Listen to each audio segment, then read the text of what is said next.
Good evening and welcome to Behind the Headlines. Today is Wednesday, the 28th of September 2022. And in this program tonight, we'll be discussing the plight of the young Iranian woman who was 22 called Mahsa Amini, who was taken into custody in Tehran for not wearing a headscarf properly, known as the hijab. We see a picture of her there. And while she was in police custody, it looks like she was brutally murdered and died in police custody in Iran.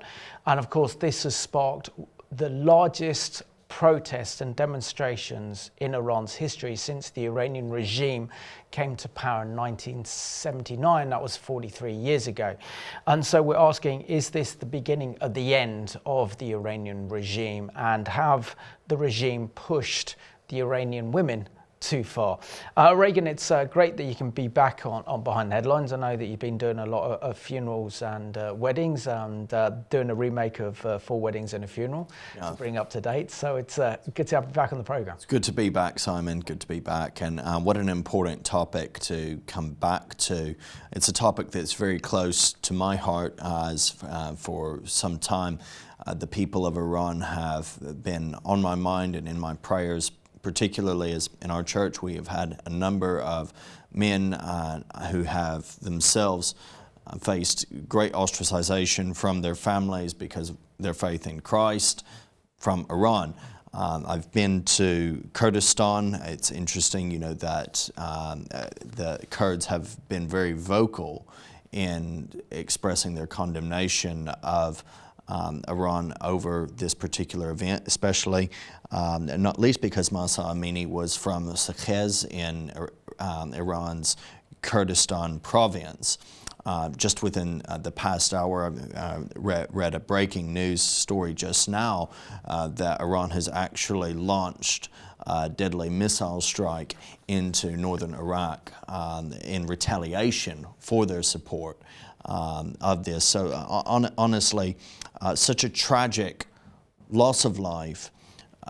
Completely not surprising because we're dealing with a brutal regime that is the epitome of evil, that has for years been oppressing its own people and slaughtering those who take a different outlook or who hold to a different ideology. I mean, when it comes down to the kind of the Islamic Republic of Iran, what we see on mainstream news dominate headlines regarding Iran's pursuit for nuclear weapons, and we've done enough Behind Headlines on that topic.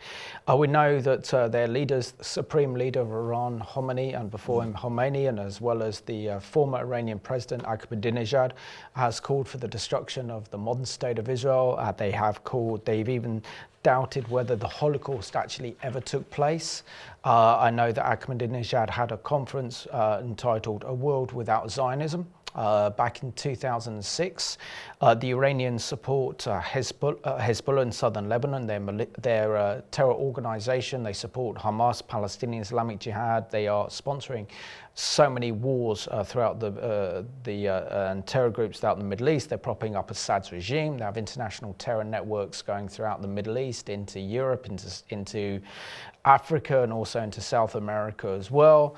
But we've also seen that they are oppressing the gospel in Iran and oppressing Christians, facing huge persecution. But it's the one country in the world where the gospel is growing the fastest, which is really encouraging. But we don't often hear about human rights abuses in Iran, which is absolutely horrific. The world is just wanting to engage in the Iranian leadership, in their regime, to get a deal regarding their nuclear weapons program and just turn a blind eye to what's happening. But the demonstrations that we are seeing right across Iran are different. They are different than any other demonstration and protest that could lead to a revolution, because this is what these women want. Speaking with some of my Iranian friends about this is definitely a potential series of events that we could see go that much further from the hopefully well-remembered Green Revolution some years ago, 2009, wherein I believe another young lady was slaughtered in some of those protests, and she became a bit of an icon, an iconic figure across Iran, and indeed we heard and saw her image in the press here at the time, but then it all just died down. That revolution was suppressed.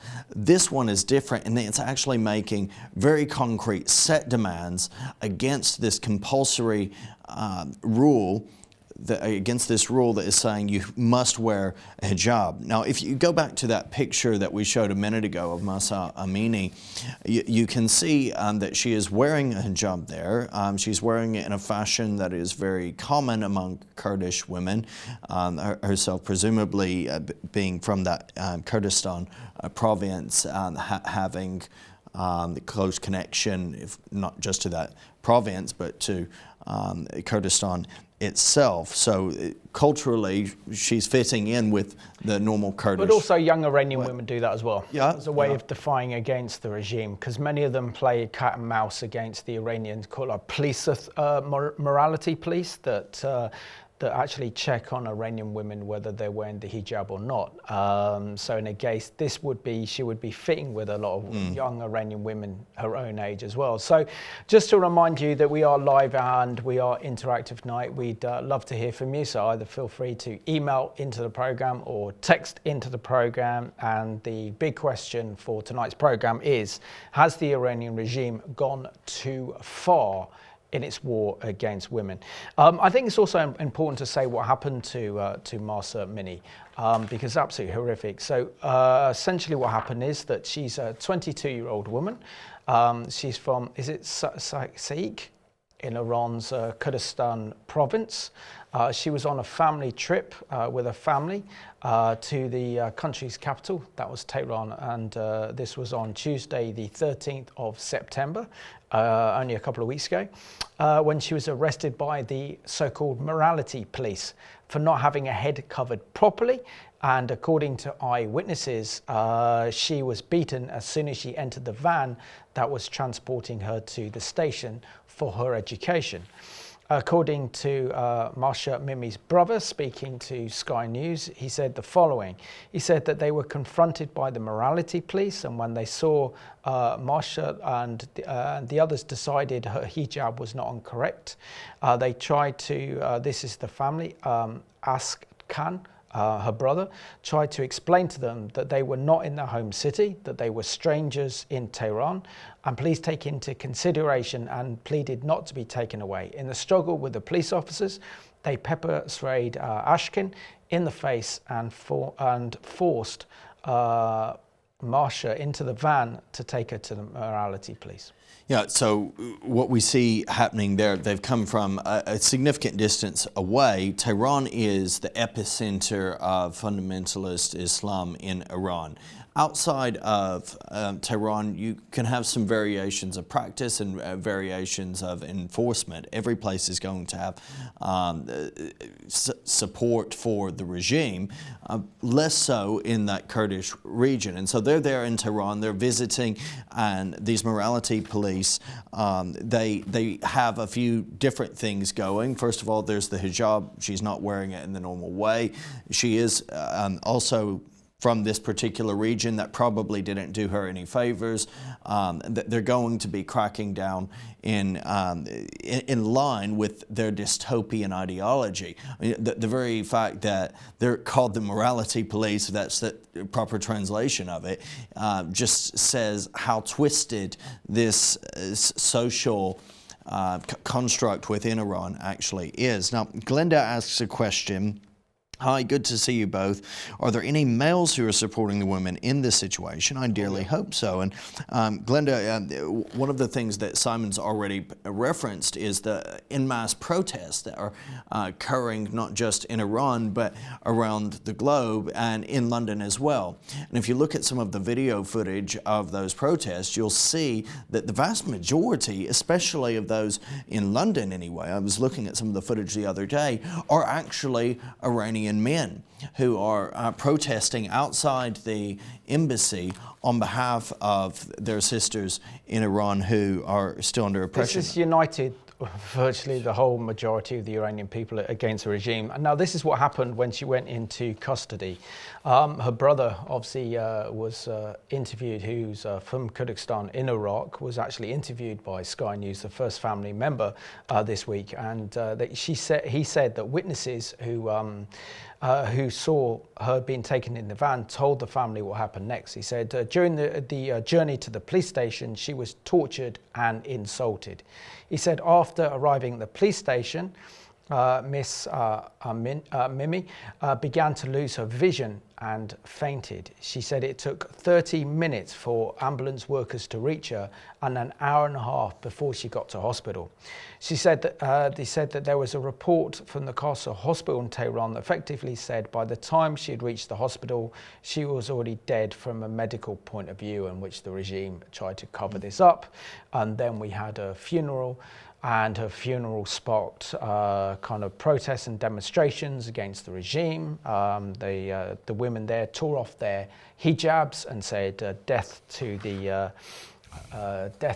dictator, which is in reference to the supreme leader Khomeini, which is pretty much unheard of, because when we had the Green Revolution of 2009, this was all about reform in Iran, and the fact that the supreme leader Khomeini appointed Ahmadinejad as the president effectively, and the reform candidates weren't pushed through, and that was the response of the Iranian people. But this one goes to the heart of the regime, and that's its law on women being forced to wear the hijab. Let's go ahead and take a look at a CBN News report that specifically addresses these anti-hijab protests that are occurring not just in Iran but around the world. On September 16, 22-year-old Mahsa Amini fell into a coma and died following her arrest in Tehran by the morality police. Her crime? Not wearing a hijab, the Islamic head covering women are required to wear in public. Her death sparked protests in the capital of Tehran and many other cities, often with chants, "Death to the dictator." It is important that we understand the significant shift in Iranian people's protest against the regime since 2018, that people are asking for overthrow the regime to the entire system. Scenes include women burning their hijabs and protesters attacking the police. These demonstrations follow others in 2019, as well as from 2017 through 2020. Many wonder whether these protests could potentially lead to overthrowing the regime.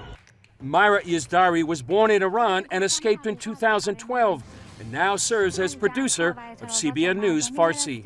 It has the potential, but as we all know, the regime is brutal and people are left alone by the international community. They need support. Yet instead of criticism, the UN General Assembly provided a platform this week to Iranian President Ibrahim Raisi, also known as the Butcher of Tehran, who is really known for the massacre in 1988, that he ordered the death of thousands of innocents. But now he is given a global stage. Now Europeans, the leaders of the free world, are shaking hands with the terrorists, and they leave Iranian innocent people by themselves alone instead of supporting them as they seek freedom. While negotiations over Iran's nuclear program are on pause, if an agreement is signed, Yazdari and others say it will fund Iran's Middle East agenda. They're going to fund their proxies, they're going to empower forces, IRGC, police, Basijis inside the country to kill their own people. As before, when protests have erupted, Iran is again shutting down the country's internet. Elon Musk has applied for a sanctions exemption so his SpaceX company can provide satellite internet service so Iranians can tell the world what is happening to their people. Chris Mitchell, CBN News, Jerusalem.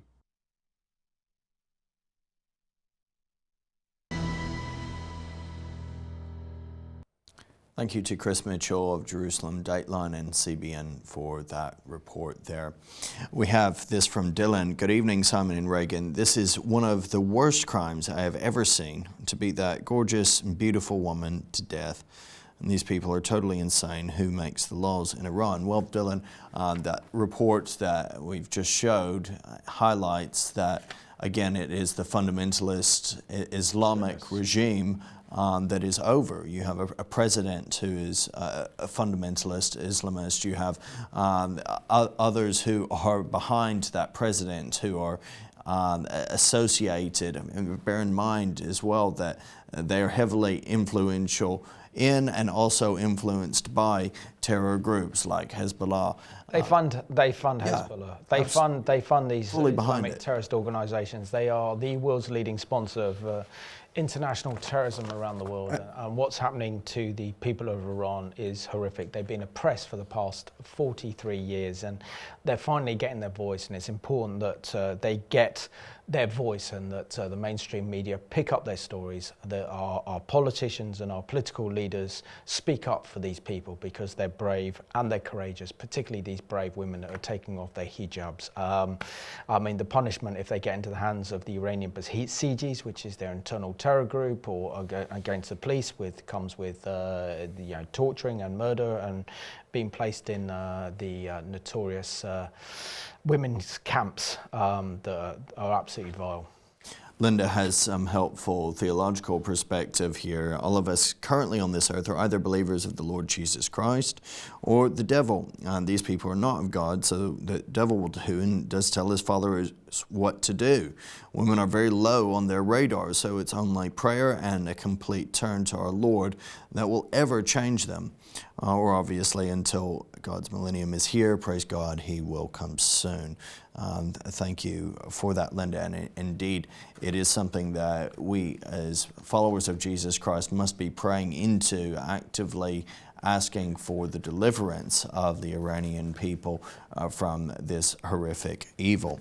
Now, Simon, we need to talk a little bit about the aftermath of this. Okay, so Mahsa Amini, she is arrested. You've walked us through what happened. What we know happened is that she arrives at hospital and she is already dead. The hospital said she is already dead. They take her there, obviously trying to make or banking on the hospital maybe covering for them or her being alive. She is in a comatose state with no vital signs. And this is seen in video footage, it's seen in the medical report. There was pressure on the family, unsurprisingly, and only God knows really, and they themselves, what sort of pressure they were put under to go onto state TV and lie and cover up for the authorities in some way in an effort to, in some way, this is the hospital, in an effort to silence Mahsa Amini's family from speaking out. And the hospital, as far as I've seen, has not agreed to do that, but has stood by its original statement. The claim was made, the slanderous claim was made that this 22-year-old young woman was involved in politics and was, wanting to, is basically an agent of evil against the Iranian regime, as is her family. And indeed, this accusation has, I'm sure, only thrown petrol on the flames of the anger that was already there, that was already brewing. Because now, whatever she did, whatever she was in life, she has become a rallying cry. She has become a symbol for the Iranian people, particularly for the Iranian women. And this could be a case of Iran actually creating what for them will be a monster, but for the Iranian people may very well be a deliverer. But also, I think what also fueled the mass demonstrations that we're seeing across Iran and in the Western world as well is another point to the fact that, for example, I think it just so shocked the Iranian people, and particularly for a funeral as well, because this is where people they attended a funeral, and the women took off their hijabs. and said death to dictator at a funeral, set them on which fire. then the Basijis, it set them on fire, and then the Basijis opened fire on them. Demonstrators, of course, then that spread, and then realised that, you know, people have said, and the Iranian women have said, enough's enough. And in their brave and courageous attempts, they've now are actually threatening the very foundation of the ideology of this regime. So the hospital had their original statement that they've not cancelled, they've not gone against that. They've indicated she showed no vital signs, but the notice of what happened was removed from their social media pages after various religious hardliners called the staff at the hospital anti-regime agents. And parallel police denied having beaten Amini to death, insisting that she had passed away from a heart attack, even though the medical report said that she had died from a blow to the head. Two very, very different causes of death there.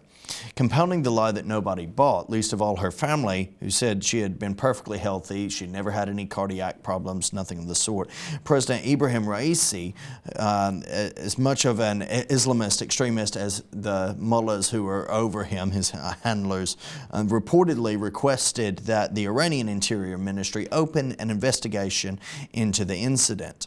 He has said and expressed regret over her passing publicly. That's one thing that he's done, I think, maybe to try and calm things a little bit for himself, but simultaneously in requesting this investigation into the incident, he has continued to perpetrate this lie that her family are anti-regime agents. Well, if they were neutral or if they were passive in the past, they're definitely not now, and it's increasingly looking like even those who might have not said much, those who may have been silent in the past about this evil regime, they're waking up and beginning to make their voices heard. And what is also, I think, extremely significant about what we're seeing in Iran right now is that there are two holy cities that are centers for the Shia religion in Islam, which are close to the heart of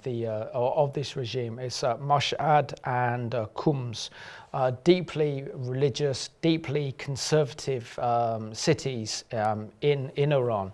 And we're seeing here that a particularly young woman climbs on top of the car, and in the middle of Mashhad, framed for its Islamic shrines, takes off her headscarf and starts shouting, "Death to dictator." Protests nearby are joined in and cars honk in support. So what we're seeing now is that these demonstrations against the hijab are being taken to the holy cities in Iran, which would have been absolutely unthinkable 10 years ago.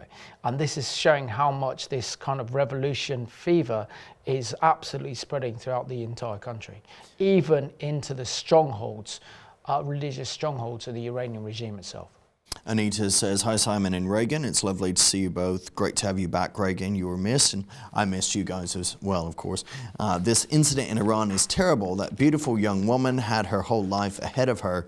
What happened was beyond belief. It's hard for us to believe that this sort of behavior can still go on in this 21st century."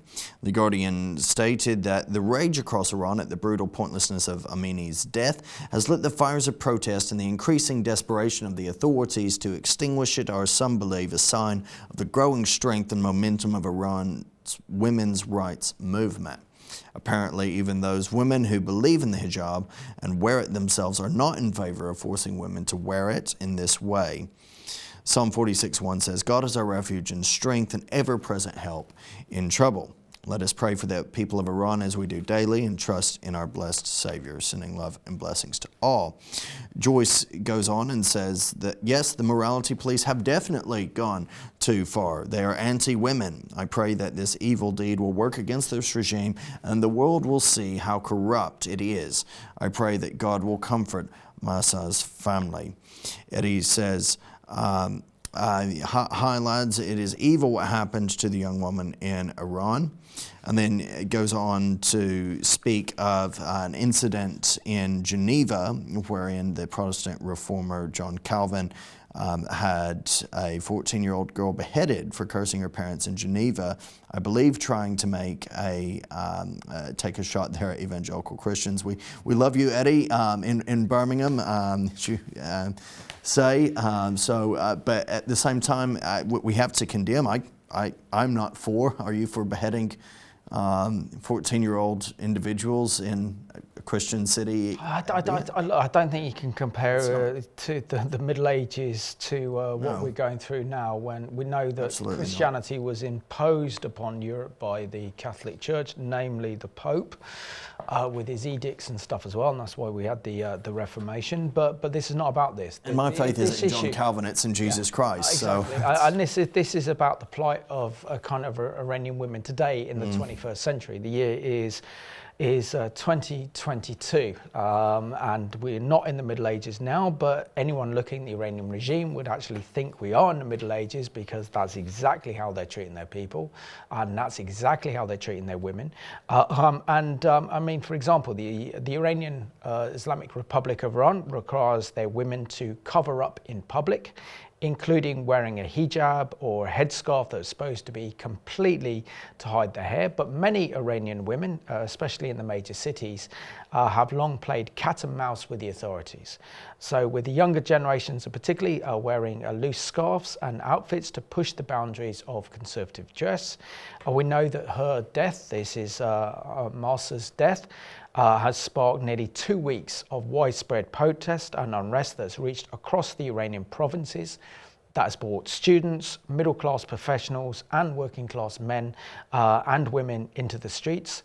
The Iranian state television has suggested at least 41 protesters and police officers have been killed, but human rights groups are now saying that figure is probably around 75 at least. And this is what one young woman in Tehran, who said she's constantly participated in the past week's protest in the capital city, which is Tehran, said that violent responses of security forces had largely reduced the size of demonstrations. But she says this, which is very telling. She says that people are still coming to the streets to find 1 meter of space to shout their rage, but they are immediately and violently chased, beaten and taken into custody. So they try to mobilise in 4 or 5 person groups, and once they find an opportunity, they run and start to demonstrate. She said, speaking on a condition of speaking privately. She said that the most important protest the Iranian women are doing right now is taking off their scarves and burning them. This is a women's movement, first of all, and men are supporting them in the back line. And then she said that the fact that there have been protests, like I said, in the conservative cities of Mashhad and Qum, the historic centres of the Iranian clergy, is unprecedented, she says. Every morning I wake up and think, is this actually happening? Women are making bonfires with veils. And that's one example of one angry young Iranian woman who was concerned. But this didn't used to be like this in Iran. No. And back before the revolution in '79, during the time of the Shah, women had given incredible rights by the Shah and the monarchy. You can look at video footage from prior to the revolution in 1979, and you see it looks very much like any Western city in many ways. In Tehran, you can see people wearing normal, everyday, very Western-like clothing as well, the sort that would probably see you taken in by the morality police in Tehran. People of all stripes, though, from leftists to religious extremists, participated in that revolution that toppled the Shah. And, you know, I imagine many of the people at that day and time, influenced by some of the promises of Marxism and some of the other initiatives that were speaking into that revolution, will look back and will regret what happened, because following the overthrow of the Shah, following the overthrow and the end really of that close connection even between our two countries, between the United Kingdom and Iran, we see that Ayatollah Ruhollah Khomeini and his followers were the ones who ended up seizing power, and they created a Shia cleric-led Islamic State. That was March 7th, 1979. Khomeini announced that all women must wear hijab. The very next day, International Women's Day, ironically, tens of thousands of unveiled women marched in protest. And you know, I imagine that was met with quite a bit of backlash. But the hijab has been the lightning rod of opposition, explained Roham Alvandi, an Iranian historian and associate professor at London School of Economics and Political Science. It represents the ability of the Islamic Republic to reach down and control the most private and intimate aspects of Iranians' lives, he said. During the Islamic Revolution, women's hijab became an important political symbol of the country, entering this new Islamic era, Amini said. Growing up in Tehran, she remembers living between two worlds, where family and friends didn't wear the veil at private gatherings, but feared harassment or arrest by police or pro-government militias in public. So this has created a very toxic situation where people in Iran are kind of walking on this tightrope, because many do not go along with any of this in private. Even among my Iranian friends, they have told me of times where they were called in by the morality police, or that they were caught out in some way or another breaking some of these particular extreme codes because they were seeking to live in a free way privately, but were pushing the envelope a little bit publicly, and so incurring the wrath of those police. Let's have a look now at this CBN news report that is 3 years old, that marked the 40th anniversary of the Islamic Revolution in Iran. In 1979, the world was introduced to the menacing glare of the Ayatollah Khomeini. His Iranian revolution ousted the Shah of Iran, a U.S. ally, and put its mark on American history with a hostage crisis that lasted more than a year. Its leaders began to purge the country of Western influence and set Iran on a path of expansion and Islamist terror. During the revolution, the U.S. was dubbed the Great Satan by the ruling mullahs. Still, most of their hatred was reserved for the country they called the Little Satan, Israel. For 4 decades, they have vowed to wipe it off the map. The show of force continued this month as Iran paraded its missiles in Tehran.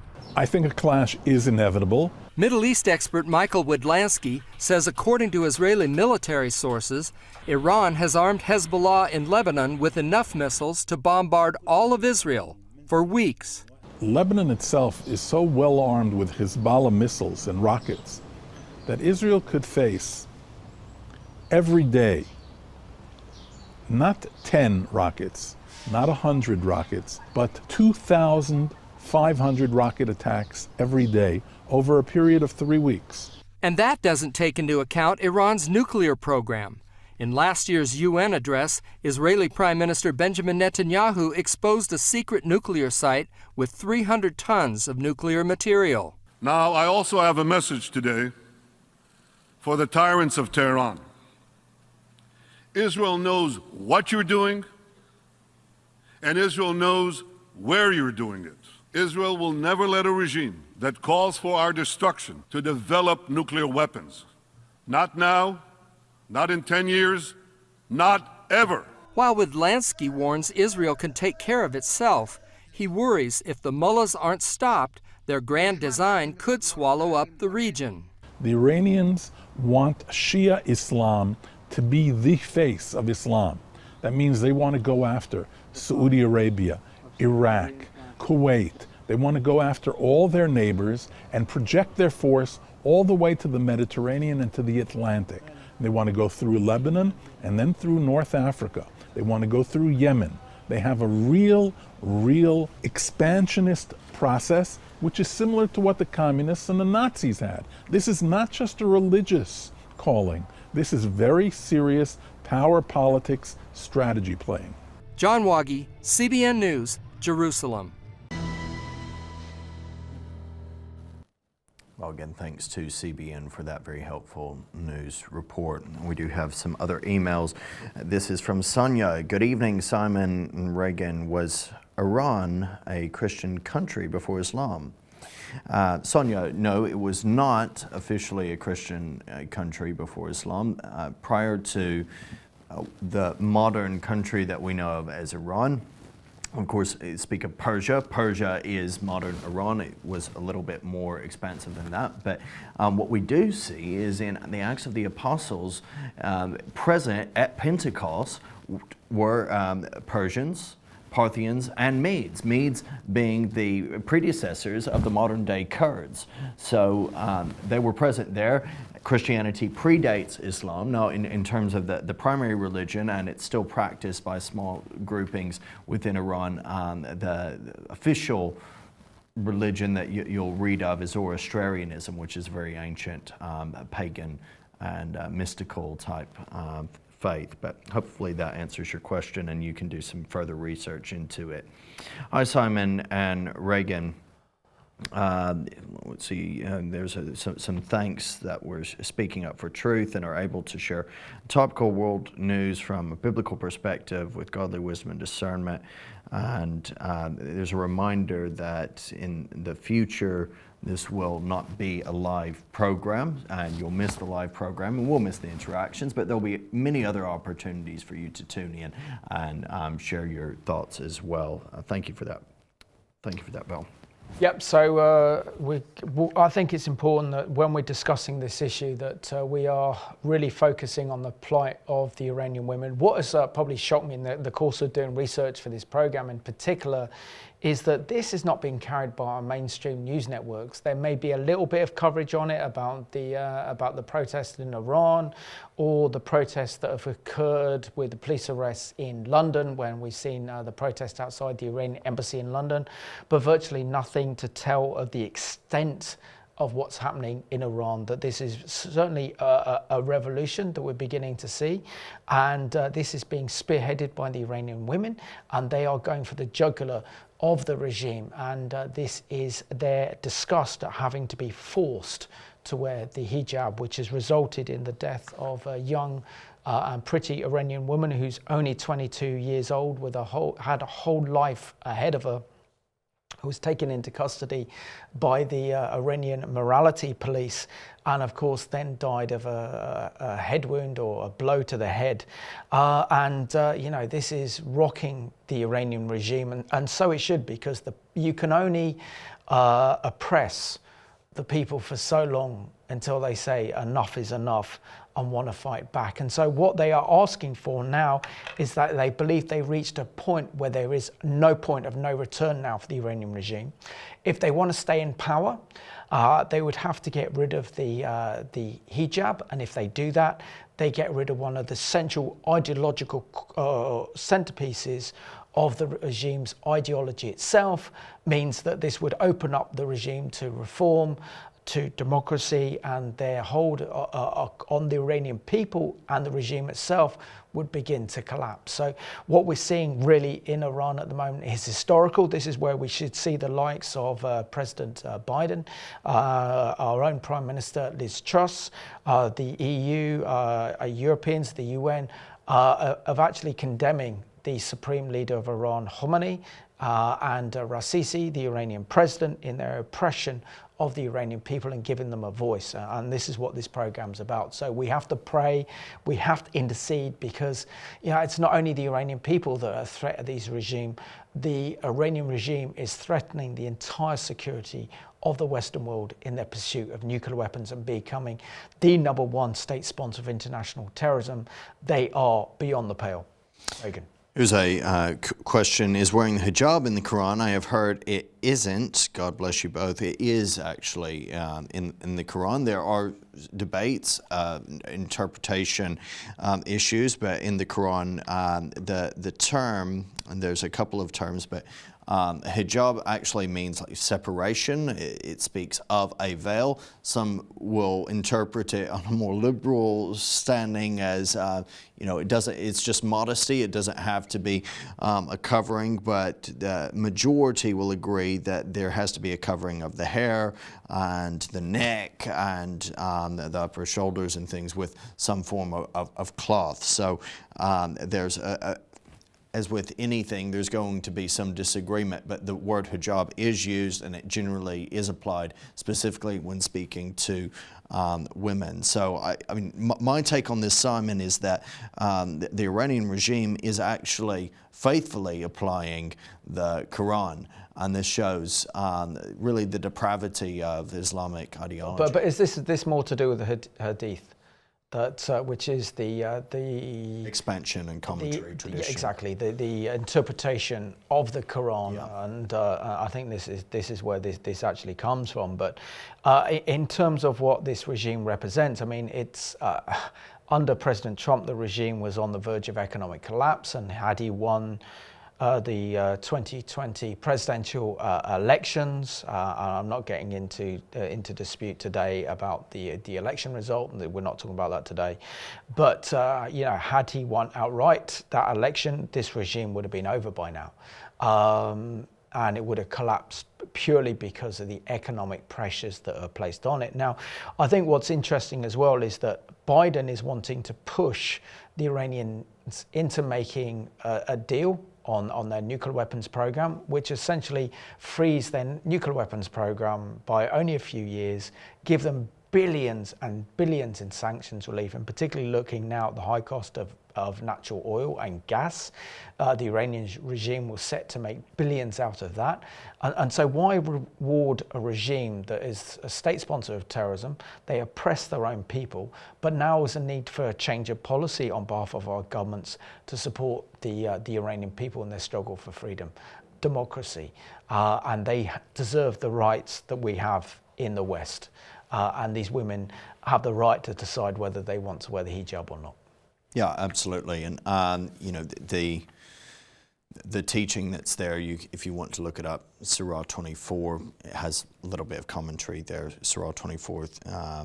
But here's another email from Alan. Thank you for your informative presentation. It's obvious from the assessments that this is a cover-up, as we were informed that torture was performed.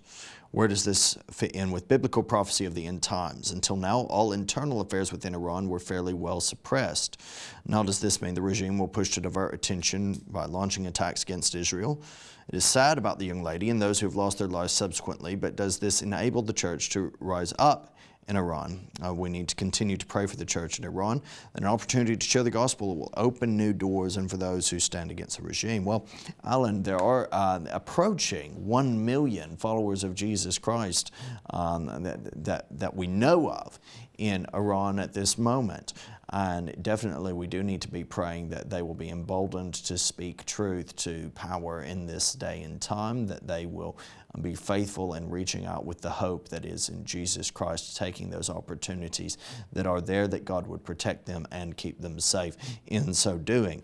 Iran, as we've talked about many times before, Simon, does have a place in biblical prophecy, and there does have to be some measure of a catalyst to kind of launch things and accelerate and speed certain things up. I mean, particularly as in reference to Ezekiel 38 and 39. Absolutely.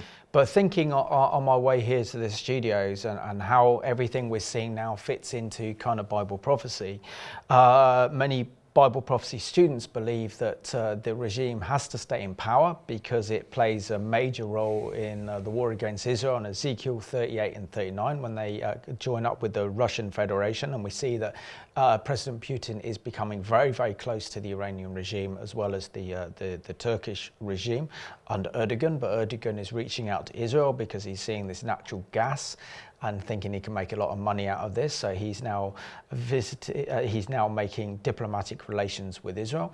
But I think I go back to the scripture of Genesis 12, 1-3.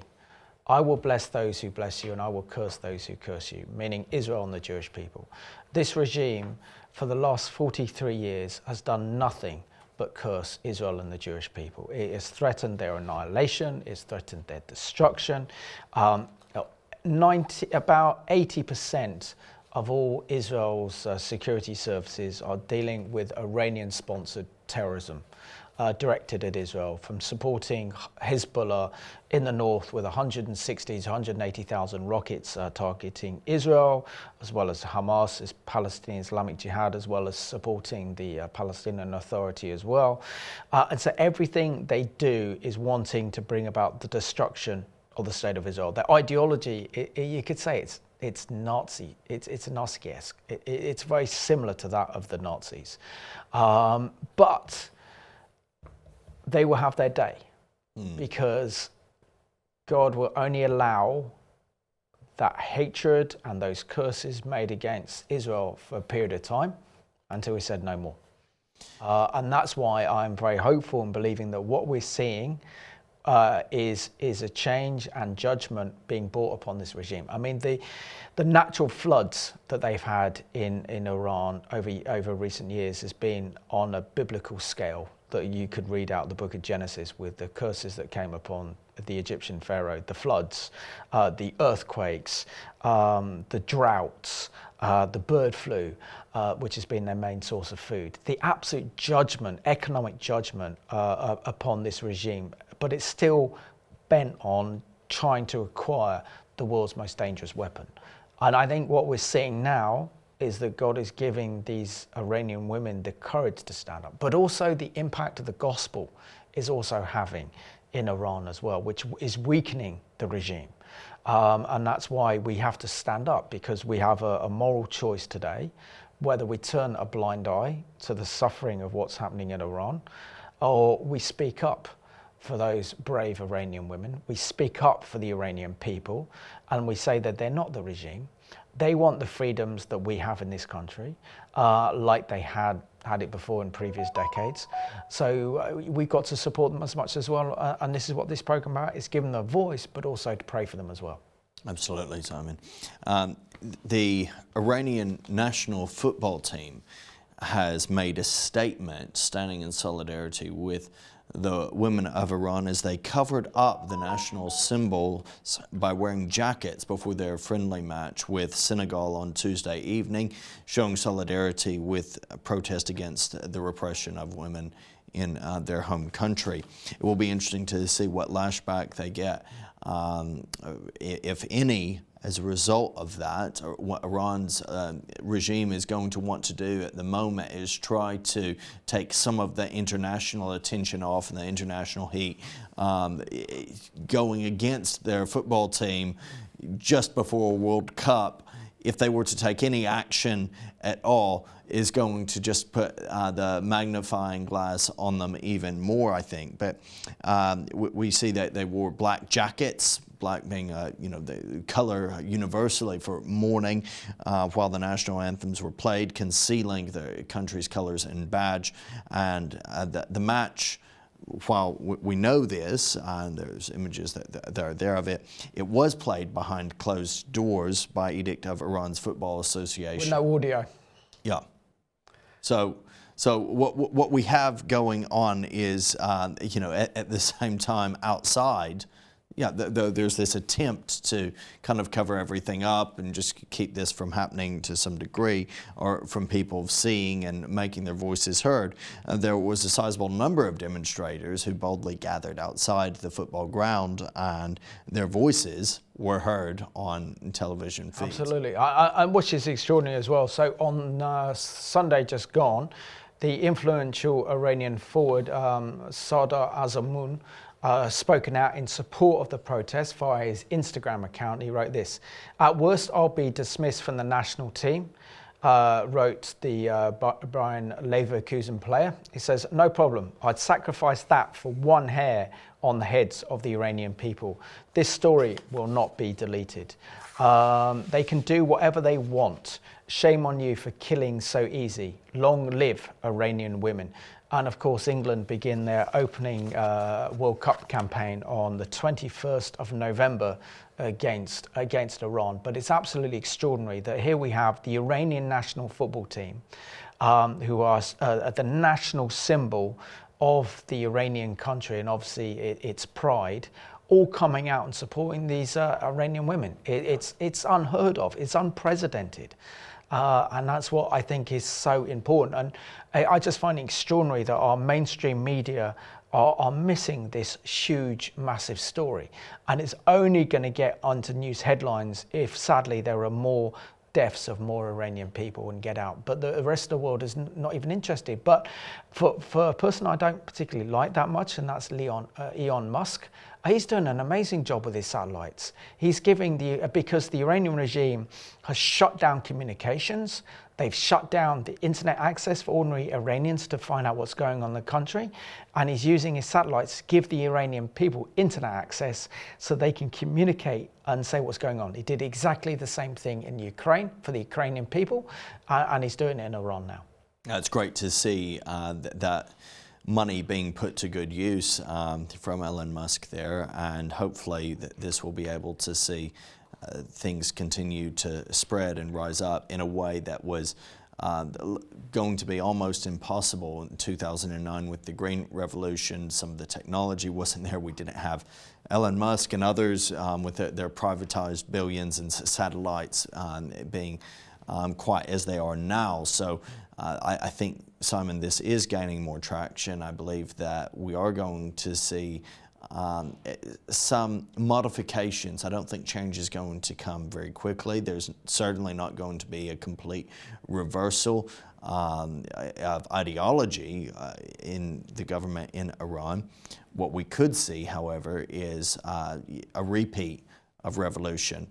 And we could see these protests, which at the moment are crying out death to the dictator, actually go beyond cries of death to the dictator and actually see people attempt to overthrow the government. That will probably need to require military action. But what's interesting, as with many nations in the Middle East, Iran, its military is primarily made up of conscripts who are drafted in from the general populace. And so if these men and women who have been drafted in these situations themselves are connected with the outside world in a particular way, and they can't be shut out, who knows what God might do through them. Well, all it means is for them to not comply with the regime, the Iranian women not to wear the hijabs and to continue to burn their hijabs in public, and to say we're not having this. What is the regime going to do? Arrest all the women in Iran that are protesting? Arrest all the protesters? Can't do that. They won't be able to do that. And then they'll call upon the Iranian police and the army to turn against them. The army won't turn against them. And this is then when the army says, no, we're with the people. And that's when the regime is in trouble. At the moment, they have the Basijis, their internal police force, to try and enforce their laws and enforce the hijabs.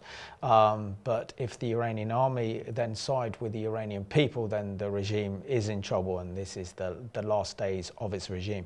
Now, we know, for example, that the Iranian regime absolutely hates the people of Israel, the Israeli people, absolutely, and wants to see their destruction.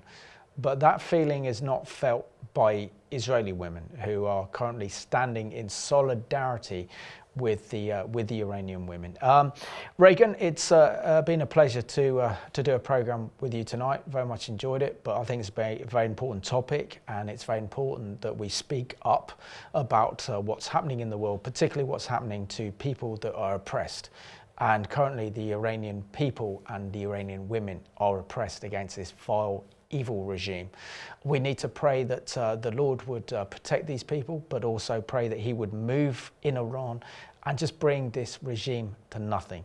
And so I'm going to leave you now with a very powerful declaration of support, and this Israeli women showing their solidarity with the women of Iran who no longer want to be forced to wear the hijab. And I'm going to leave you with this. And it's also an important reminder that next week we'll be on at 10 a.m. on Wednesday night, 10 p.m. on Wednesday night. So thank you for watching Behind the Headlines. We'll see you next week.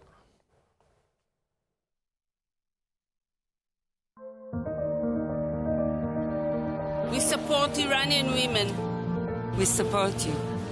Israel, love you. The women of Israel will always stand with you. We will always remember you, Mahsa. We will never forget you. We will never forget you. Every woman deserves to be free. You are in our hearts.